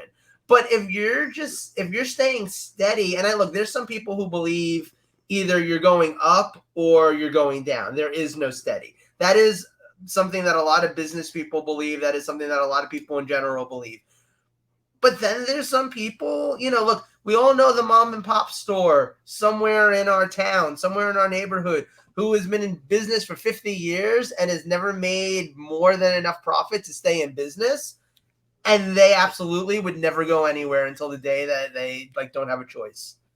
And maybe AEW is just the mom and pop shop of pro wrestling in a weird Well, they're taking way. they're taking a weird approach to it with their owner, basically talking shit about everybody else on social media. Billy and Susie's corner store. Billy ain't sending out a tweet saying "fuck you, Walmart." Let's be. Sometimes he is, though. I've seen that. Honestly, I've actually seen that in places here. Yeah, I've seen local places be like, "Hey, you can go to the big store, or you can come someplace with a soul." Or you know what I mean? or you can pay $14 more for this exact same fucking iPad case, right? And here's the problem, and here's my problem, and here's why I think that this is a problem. Okay, they've already been moved from one network because they were never outdrawing the NBA. But they were never going to. Yeah, I mean, but here's the thing: WWE doesn't outdraw and that's NHL or I understand that, whatever. But my point is, it's easy to outdraw Big Bang Theory reruns and Young Sheldon reruns. When you're going up against nothing, it's easy to put up the best numbers of TBS. You're not showing anything on TBS that's new and fresh and is grasping people that want to be there. I mean, in terms of Monday Night Raw, I mean, USA produces new episodes of Chrisley Knows Best, and they air reruns. They're in jail now. They're still airing new episodes. I'm very surprised by that. I know you were, but they're airing episodes of Law and Order SVU and Chicago PD all around the clock. So correct. I get that they also have SmackDown, but to the original question, and to kind of not to force wrap the topic, but the original question is, does AEW need to grow? And right now, I don't think they really do. Right. Because it's clear right now the network's happy. If the network starts to become unhappy, then they're going to have to figure something out real quick. Right. But in a year, because I believe this is the year where their contract comes up. In a year where their TV contract is coming up, their network is giving them a third hour on Wednesday night. So right now, I don't think they need to grow. We can revisit. I don't know, whatever their new TV contract's going to be. And as I said it a year ago, when there's people out there going, AEW is not going to get renewed by Turner and the AEW is in trouble. And I was like, anybody who thought that was crazy. Right. But they will get renewed by Turner. We can this topic can be revisited that year or the year, if it's a 3-year deal, we can revisit in 2 years, because maybe 2 years from now, right, the indie darling super matches aren't going to do the trick anymore. But as of right now, I think AEW is exactly what they need to be. They're an echo chamber. They're their own echo chamber. And right now, I don't think they need to do anything different, because they're making money on merch. They're getting at least their super fans to tune in every week, and their network's happy. Yeah, I kind of agree. But I think Mike did bring up one interesting point, and it might be, I feel like people do this. Maybe it's not planning for the future, and that's something that WWE's kind of run into for a while. Certainly during the mid 2000s, they had that problem big way. Yeah, it's great. You're doing great now. The status quo is working, but even you just said, Jim, right, in 3 years, the status quo isn't working anymore, and the ratings are going down, and the network suddenly is unhappy. And then all of a sudden you have to figure out how to fix it.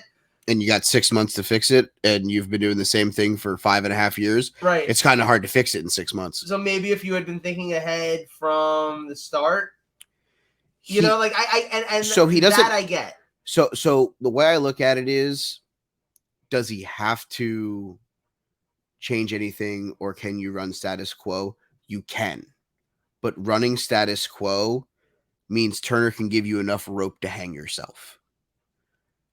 If you're only going to do 4 pay-per-views, give me 3 or 4 storylines leading into that pay-per-view. Not all 13 matches that you have to have a storyline. But let me have 4. Here you go. 4 pillars. The 4 pillars of AEW. Give me 4 storylines to really sink my teeth into leading into your pay-per-view. Sell me that 3rd hour of television being MJF Bryan.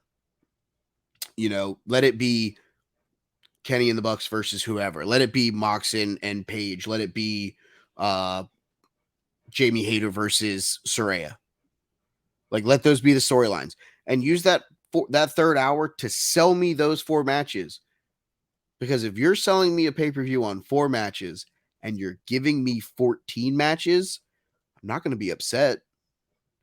But if you tell me I got a 14-match card coming up and you're selling me on 1 match and it's the main event and now I have to sit through 13 other matches, would I just be better off fast-forwarding on a secondary website the next day to get what I actually kind of want to see? I don't know.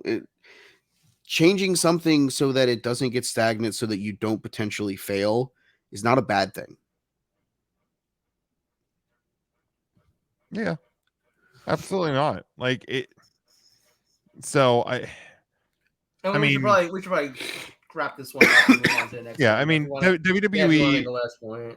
yeah, WWE is, I think, only now in the last year-ish started looking towards the future more with the change in NXT.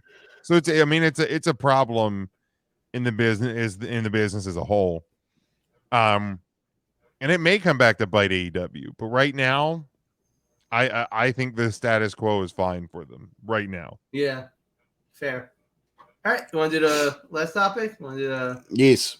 All right. So my topic for this week, and it's going to be a little different. We've fantasy booked these shows in the past. Last year, the 2 nights of Mania had 16 total matches. So I kind of wanted to do something a little different on the lead up to WrestleMania. Basically, I'm going to say that there's going to be 8 matches on both nights. That's 16 matches again. So can I put something out there? Sure. How many matches does SummerSlam have? I don't know. Because most of the pay-per-views since Triple H has taken over, premium live events, have only had 6 matches. It's one of the reasons why I've jokingly called them takeovers. I don't. WrestleMania. I wouldn't be shocked if each night only had 6 matches on it. No, there's no way that they're doing a 6-match WrestleMania. No, you're doing a 12-match WrestleMania. But I'm saying even then, I don't think you're doing 6 matches each night. I just wouldn't be surprised, especially because I don't know. I wouldn't be surprised. SummerSlam had 8 this year. SummerSlam had 8. Okay, so maybe I don't know. That's what I'm saying. The bigger. I wouldn't be shocked. How many matches did Survivor Series have? 5, but 2 of them were War Games. War Games, yeah. That doesn't even count. That's not the that. same. I mean, but that's what I'm saying. They're gonna be longer shows. It's gonna be it's. I just feel that if you're gonna trim the rest of the calendar, that's the one that you leave the fat on the bone. I guess. I mean, because you have 2 nights also is my thing. So But like you said when we were talking about Elimination Chamber, there are guys that were part of that match that you don't think that they can fit. I don't think they're going to fit. Okay. Yeah. So now you're saying that thinking with a 16-match card. Cut 4 more matches from there and try to figure this out. This would be like trying to fit a square peg in a round hole. No, I think there's just gonna be a lot of people not on WrestleMania. To be honest, I think that I'm sort of surprised by that, but I don't know. I feel like we're gonna, because I don't think we're gonna get a lot of multi-man matches or anything like that. I think we're gonna get a lot of straightforward. There's a storyline behind this and all that, All right, so my topic, basically, It's six. I have it set at 16 matches, 8 each night. So what I want to do tonight is come up with 6 of the matches that we would have on our WrestleMania card. And then we'll come up with 6 on next week's episode. And the reason why I say 6 is because there's 4 matches that I feel that have already been locked in. Cody Rhodes versus Roman Reigns. So we won't have to vote on that. I'm going to say Seth Rollins versus Logan Paul is That's pretty obvious. pretty much a slam dunk. And the 2 women's title matches. Rhea versus Charlotte, Bianca versus Asuka. See, this is the funny thing. This is where I say, like when I was saying earlier, how like Triple H's WWE creative kind of stays the course and like, finishes the story. It's like, I feel like this is also one of the first years in a long time where a lot of the WrestleMania card has been building since before Royal Rumble, since like in some cases like Survivor Series or even longer. Like look, Rey Mysterio versus Dominic Mysterio is happening on this card. I don't know if it's a singles match. I don't know if it's some sort of tag match, but it's going to happen on this card. There's no way that's not, unless someone's injured. There's no way that's not going to happen on this card. I mean, and that's one example. Like as we start to talk these out, like, are we like, do we? Should I literally just write that on the thing? I didn't even get to finish like explaining the topic. But yeah, let's write in Dominic versus Rey. Okay, so that's one of the matches that we've come to the conclusion of tonight. Basically, what I was going to do was I was going to throw a name out there, let somebody pick a match that they would put them in, and we would try to vote on it. And if it gets voted by the majority, that's that person's WrestleMania match. If it doesn't, that person we figure out who their WrestleMania match is. So the example, Dominic Mysterio, because that just got voted in. Dominic Mysterio versus Rey Mysterio. If you and Jim would have said no, and I said yes, then you would have been like, oh, well, I want Dominic and Finn versus Edge and Rey. Like, you could have changed that way, and then we could have voted on it that way. It is the basis of what I was going to do the topic on. So Dominic versus Rey is the first one. Question. Yes. Because I think there are matches that are not like this one, that are not set in stone yet, but we kind of see where they're going. Like do we want to knock a couple of those out of the way? Because like I feel like if you say Austin Theory, I will say John Cena. Yeah, I mean, I feel like Austin versus Theory versus Cena is another one of those matches that at least I believe, and if you guys don't, No, I do. I definitely do. Like, are there any other matches that we think are tag title match? I don't think that's a slam dunk right now. I truly don't. Which one? The tag title match. Okay. Are we penciling in Cena versus Theory? Yes. Okay. Apparently, according to this, though, it only takes a majority. So, do you think that the Usos are fighting Owens and Zayn, Jim? I don't think it's a slam dunk because I the way that Monday ended, the way with Kevin's situation, what happens if it's Sammy versus Jay? What if it's Sammy versus Jay and Jimmy gets pissed off that he's in the middle and eventually super kicks Sammy on night 1 and that leads to them having a match at night 2? I mean, there are ways. As cool as that will be, I don't, and that's kind of the beauty of this Mania is because we've never seen Triple H book a WrestleMania. I don't necessarily see any current superstar doing a 2-nighter. No, Roman was probably the one person who I thought was going to do it, and that went. It would have to be something similar like what Austin did last year, where it's like you have a match one night and you have like a surprise thing that turns into a segment the second night, or you know what I mean. I mean, I do think that we are going to end up getting KO and Sammy versus the Usos. But like Are we getting them versus Jimmy and Jay? Or are we getting them versus Jimmy and Solo? Like you want it to be Jimmy and Jay. okay, But I is think the it will- story? But is the here's what I'll storyline? say.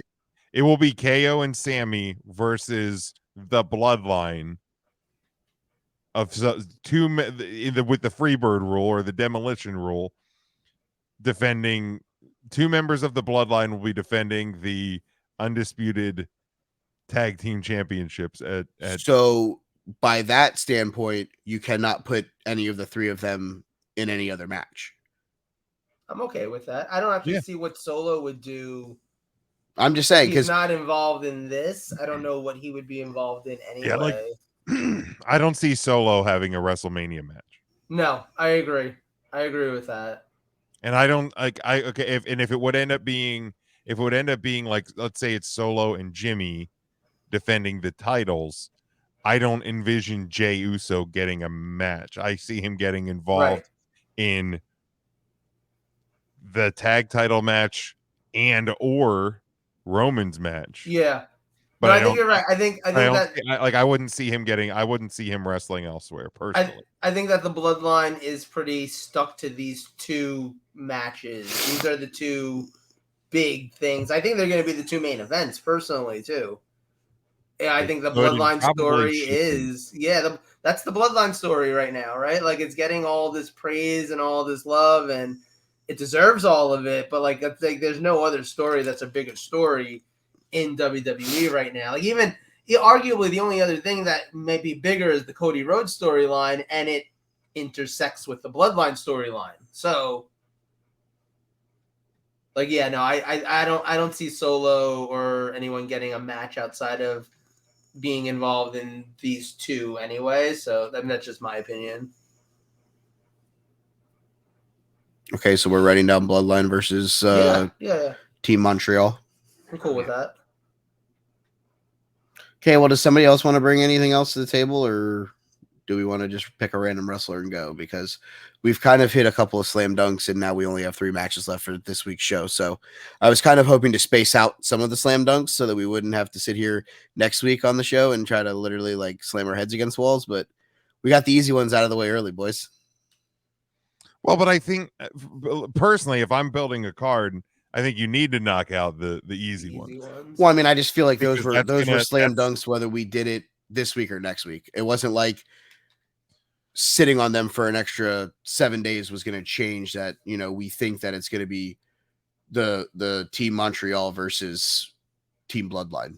See, but that's the fun. I guess this goes back to what I was saying a little bit though earlier again, like this WrestleMania and like feeling like they're just going to go with a lot of the logical, like we've already built up so far. Let's go with this. Like, I don't think that there's really going to be any matches that are going to be like super surprising at this point. Like, I don't, you know what I mean? Like, I don't think that there's going to be anything that we're not in some way expecting. Like even down to Bailey and Becky, like it seems pretty obvious that it's going to be Damage Control versus Becky and Lita and Trish. You know, like, and I mean, Trish was backstage this past week on Raw and didn't actually show up in front of the Canadian crowd, which is kind of weird. But I don't know, like it still feels like, you know, they're still pushing Lita and like they're gonna have the women's tag title match this coming week, and again, like it could end up being Becky versus Bailey, just plain old 1-on-1, and I'd be more than happy with that. But God, no. No, I feel like a 6-woman tag match is probably more the direction, especially with some legends, you know. Yeah, I'm out on Bailey versus Becky again.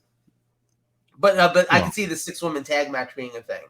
But no, let's start throwing out. Let's start throwing out some to hammer out the other 3. Jim, I'll let you take the first name then. Oh fuck! I guess I should probably pull up the roster. Wait, I just gave you one. I mean, okay. Save that one for yourself then. Well, then Joe say one, and then I'll do the next one. Well, I just said one. I gotta pull up a roster anyway. I got the 6-woman tag match. I'm gonna say no because I inevitably think that Damage Control is going to defend the women's tag titles at some point on the show, and I don't think you can do that in a 6-woman tag match. And if Damage Control isn't the champions, you want to know why they're not the champions, because they take out Bailey next on Monday, and Trish Stratus is Lita's teammate, and the two fucking Hall of Famers win the women's tag titles, and then don't defend them again until the rematch against Damage Control and two other teams at WrestleMania on like the pre-show or something. Yeah, I think Lita and Trish are going to be involved in Mania. I don't necessarily know that it's involved with Becky and Bailey. see, I could see Trish Stratus versus Bailey straight up. Oh, interesting. They kind of planted that seed. Was it last summer? I think when Bailey, it was what I guess it would have been right after they returned. So in the fall, there was Trish Stratus was on an episode of Raw, and Bailey just verbally tore it down. So I won't. I don't know that I will buy in on the 6-woman tag. Interesting. All right, so let's table that for them for next week. Anybody else, Joe, before we move to because that one can sit because we can see kind of what they do on Monday night on Raw with the tag match. So let's not force ourselves into that. Yeah, I'm more intrigued. Yeah, I need to see Monday before, because if Monday comes around and Trish and Lita or Trish and Becky or Lita and Becky walk out with the tag titles, I think there's a couple of different routes we could go here. Maybe it's a 6-woman tag match and it's Freebird rules. The titles are on the line anyways. Something like that. I kind of just want to see how Monday goes when it comes to the 6 of them. Yeah. I'll throw this one out here, and this is one that we can talk about. He is the Intercontinental Champion. He is the Ring General. It is Gunther. My nominee is a triple threat match between Gunther, Sheamus, and Drew McIntyre. Yeah, I'm in on that. I feel like that's the obvious direction. I mean, unless Drew and Sheamus, it's only one of them because they are tag partners, and they. No, but their whole tag team seems to be built on kind of friendly competition with each other also. So it still works. I don't know. I think it makes a lot of sense. I don't know. I feel like if you don't do it as a 3-way, then either Drew or Sheamus isn't getting a WrestleMania match, and that seems really weird to not have the them only on the way. card. Yeah, I think the only way it doesn't happen is if the Bloodline / Usos defend the tag titles separately. The SmackDown one's being defended on SmackDown, WrestleMania SmackDown, because they're going to call it that again, I'm sure.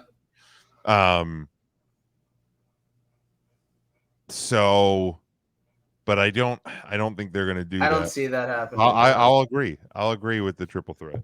All right, so we got Drew versus Gunt. Drew, Gunt, and Sheamus. Jim, we'll give you the board.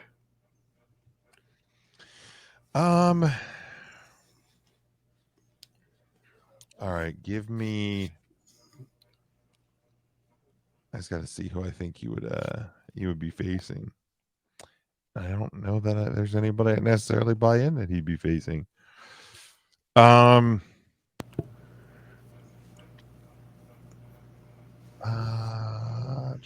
You can do it. I believe in you. Don't say The Undertaker. No, because I want to nominate Bray Wyatt. That's one that I've been thinking about because I have no idea what that man's going to be doing on WrestleMania, and it feels really weird that he'd be left out. Like, I don't think there's any way he's not going to be wrestling at WrestleMania. It's like, who is he facing? Then he's not involved in any kind of storyline at this point. He's sort of involved with the Bobby Lashley stuff. Well, right. Last week on SmackDown, he came out and said he wanted the winner of the Brock Bobby match, which, as of right now, we know is right. Is Bobby. Bobby. And the whole Brock Omos rumor, but I still think we're getting Brock versus Omos, or Brock versus Bobby. I mean, I was about to say what? Yeah, my brain seized up. I just got real. Like I sat up real quick. I was like, "What?" Yeah, hold on, time out. Homeboy just said what? Well, okay. Here's one. I'll nominate because I feel like they're both in the kind of spooky. All right, so we're sitting on Bray Wyatt. Bray Wyatt, Karrion Kross. Because like Karrion Kross has kind of been in this Rey Mysterio world, but Yeah. Ray's obviously going to end up with Dominic, and we're going to get that seed tomorrow because Rhea and Dom are showing up on SmackDown. So Karrion Kross theoretically has to do something. So I'll nominate Bray versus Karrion Kross. Interesting. I feel like Karrion Kross is another one of these guys, like your Bronson Reeds and your Johnny Garganos, and like it's interesting because he showed up with such a big return, and it's not going to say it's gone nowhere because I mean he's had some decent matches and decent feuds, and like he's not been a featured player on the show, but he doesn't have a storyline right now going into WrestleMania. And granted, you have 5 weeks. You can build a perfectly great storyline in 5 weeks. You can 100% put something together. You could take 2 guys, put them together, and make something happen in 5 weeks easily. So as much as this man has nothing going on right now, neither does LA Knight. And you could end up in a Karrion Kross and LA Knight feud in the next 5 weeks if you wanted to, or Bray Wyatt, or any number of people. I don't know that I think you put Karrion Kross and Bray Wyatt together. I feel like, especially with kind of Karrion Kross's entrance being one of his bigger things, like I don't know if you want that much just like production on top of production on top of production, and then a 5-minute match where neither guy looks particularly that good. Like I mean, well, granted, it's WrestleMania, like that wouldn't be the first time that's happened, but I don't know. Like I'm not feeling that match. All right, so you're out on it. I'm out on that match. Yeah. I'm trying to rack my brain if I want to sit on it or if there's something that's jumping out of the page at me. Like I'd almost sooner see them actually go with Brock versus Omos and do Lashley versus Bray Wyatt. I would almost rather them do something completely off the wall and go Bray Wyatt and Uncle Howdy versus a team. I just don't even know who though. What other tag teams are there on SmackDown right now? And you could do them against Drew and No, we've already locked Drew and Sheamus away in Fair. the vault. I feel like the safe thing to do with them is wait another week when it comes to Bray, just because this is one of those where it could honestly, if you told me that the match was Bray Wyatt and Uncle Howdy versus Karrion Kross and someone, or here you go, dart at the wall, see if it sticks. You said last week you wanted something different for Judgment Day. Give me Finn Balor and Damian Priest versus Bray Wyatt and Uncle Howdy. No, I don't like that. It's better than fucking seeing Edge versus Damian Priest. Oh no! See, I want to see the end of that storyline. Like this is, to me, that's been building to WrestleMania. I don't know if it's going to be. If you're benching guys like Johnny Gargano that could go out and have good matches, I don't want to see 65-year-old I don't like Edge. it because I don't think either of them should lose. Oh, see, that's a valid point. Yeah, and like that's the problem with that match. I'm just saying Like, that's why it's like sure, intriguing, sure, but both of them need to win, so that's the problem for me. Okay, here, wait. I got one for Bray. What if you put him in there against someone he has history with? So it's already kind of, you got 5 weeks to build a match, but you don't have to start from scratch completely. And I hate this guy, but fuck it, put him in there against Braun Strowman. I mean, they can have a drag out 5-minute, 10-minute brawl with each other. at that point, I would much rather Bray Wyatt just be the host of WrestleMania and be involved in Yeah. 35 other things Which is than. also very possible. I'm just saying, I would much rather see 6 Firefly Funhouses than fucking Braun Yeah. Strowman versus fucking Bray Wyatt again. No Yeah. offense to either guy, like they're both decent in-ring wrestlers, but I don't want to see that match again. Like, I'm good. Yeah. Or well, if you want to go the tag route, what about him and Uncle Howdy versus Ricochet and Strowman? Yeah, I it's mean, still, they're a still too thing. close to that. All right, let's table Bray. Let's get off of Bray till next week maybe. Okay. Just trying to figure out another name to go with here. Well, let's go with Edge. Because I feel like Edge, I'm going to go ahead and call it Edge versus Judgment Day. Because I'm not entirely convinced that it's not going to be either Finn Balor or Damian Priest. I swear to God, if it's fucking Finn Balor again. And, well, and that's one of the reasons why I think it will be Priest. I think that they're probably going to use Edge versus Balor in the build-up, and you'll probably get that as like a Raw main event at some time in the next like 5 weeks. But I think, like I said, Priest joining Edge and kicking off the entire Judgment Day storyline happened at WrestleMania last year. Putting an end to their feud and their whole storyline at WrestleMania this year feels very what Triple H's WWE is about. So I feel like that makes sense. But like I said, I don't think it's 100% necessarily Damian Priest, but I do still think it's Edge versus Judgment Day.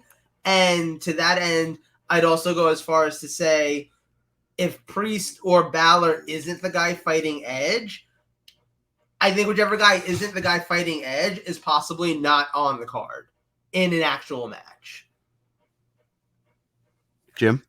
I'll agree with Edge versus Priest. Yeah, you're not selling me on Edge versus Balor again, but if you want to say Edge Priest, that's fine. Like I'll suck it up and eat that one. But yeah, I swear to God, if it's fucking Finn versus fucking Edge again, I swear to God. Even if it's Demon Finn, like I don't even fucking want to see it. See, I don't think Judgment Day Finn should be Demon Finn. I agree. I don't think he should either. But at this point, we've seen regular ass, straight out of Compton, fucking Finn Balor lose to Edge. Like I'm good.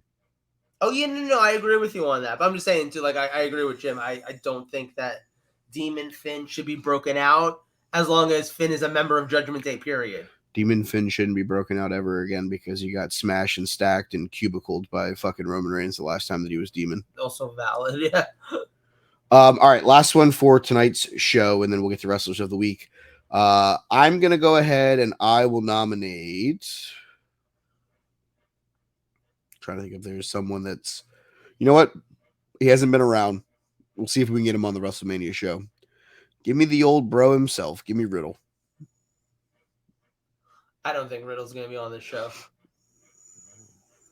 I feel like Riddle's most value in the last year has been Rated RKO. I mean, I'm sorry, RK Bro. And Orton's not back. I mean, there's rumor that he could come back, but I don't think he's but coming back. At this point, then, are you just going to let him go? Because his most value's been in something. What happens if Randy never comes back? No. See, I don't think that you let him go. I think that he's a perfect person to re-debut on the week after WrestleMania, whether it's you're re-debuting him on Raw and he's still part of that brand, or you're moving him over to SmackDown and he debuts on that brand. I think that Riddle is someone that you can build some new things with. I just don't think that there's anything built in for him right now going into this. Because it's not like you can give him Rollins. We know that Rollins is fighting Logan. I'll say, do you have an opponent in mind, Mike? I didn't have one off the top of my head. What if he gets Bray? What if he gets fucking Karrion Kross? Ooh, I'm out on both of those. The only other match that's sticking out in my head, and I'm only saying this because I know what Jim's going to say. So give me the wrestling family. Give me Johnny Wrestling and Candice versus The Miz and Maurice. Oh, 1,000 times yes. I knew you were gonna say 1,000 times yes. And that's just because you want Maurice on fucking WrestleMania. 1,000 times yes. If the question ever is Maurice, the answer is always yes. I know. Is it? But before I write that down as an actual, is there anyone else that you guys want to hit on? Like I'd Maurice. almost feel. Oh, sorry. I, Different type of hit on. Never mind. Yes, My bad. correct. I almost feel like it would make more sense. Excuse me. To not do a mixed tag match there, but maybe do like Miz and somebody. I honestly. I actually want to table the Miz till next week because Okay. he had that envelope gimmick. Part of me thinks Miz is going to be the host of WrestleMania. I can see Okay, that. that's fine. We can table Miz. Makes a lot of sense because it's in Hollywood. And there's nothing clear for him to be in a match on, but Yeah. there's no way that the Miz is not going to be involved in a Hollywood Mania. That's fine. We can So- table that. That's So fine. yeah, let's table him. Okay.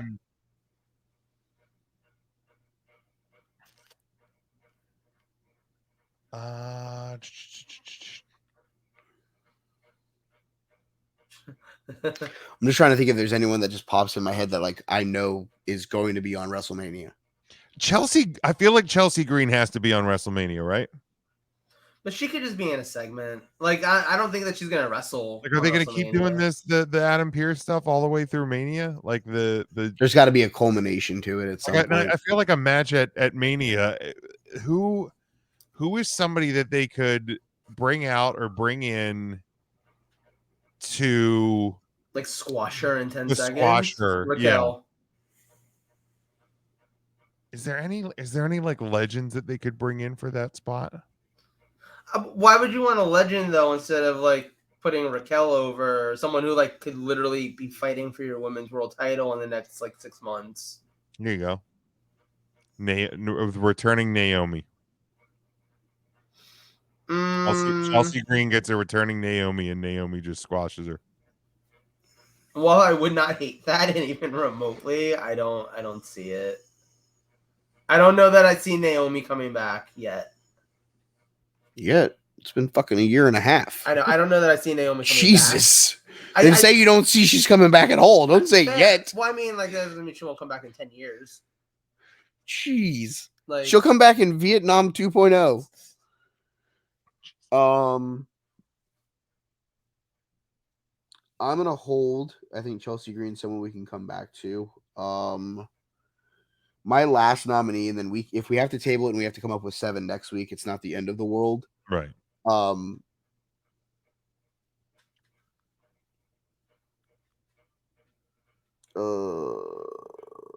trying to just use my brain real quick because at this point my brain's fried. I feel like we might be better off just tabling it and like watching Raw and SmackDown tomorrow and getting more of a.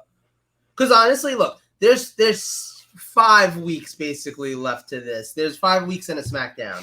If they don't start building some stuff for some of these guys tomorrow night, I'm lost. You know what I mean? Yeah, because here's the thing too. The only other match that I think, because I think there's one more kind of what I believe is a slam dunk. We've touched on it being a possible slam dunk, and that's Brock versus Bobby.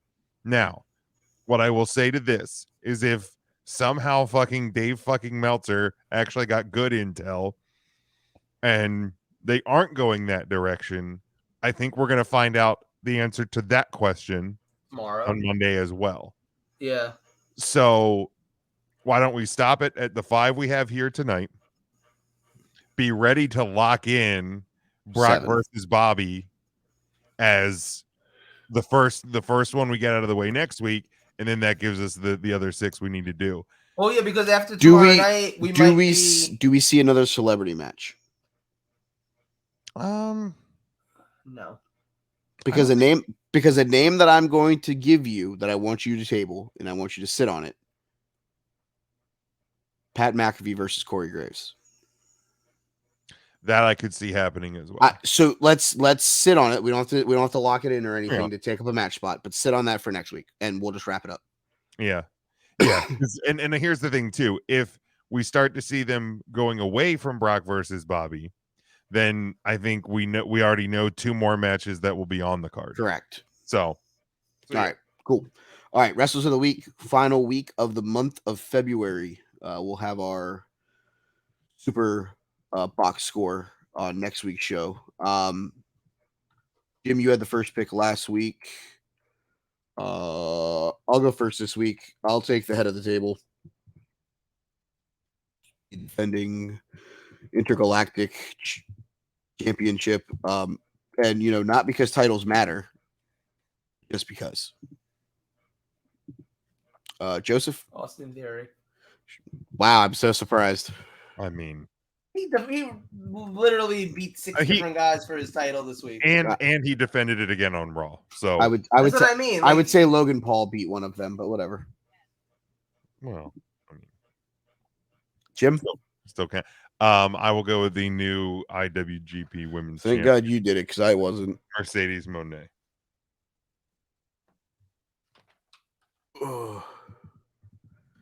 All right, I'm gonna take the winner of the women's chamber match. Give me Asuka. Joseph?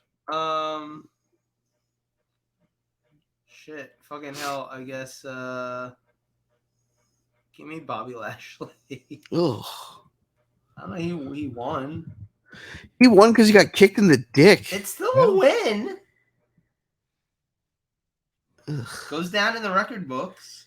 It goes down. That's all you worry about, is that it goes down. Jim? I will take the new strong open weight champion, Kenta. Thank you.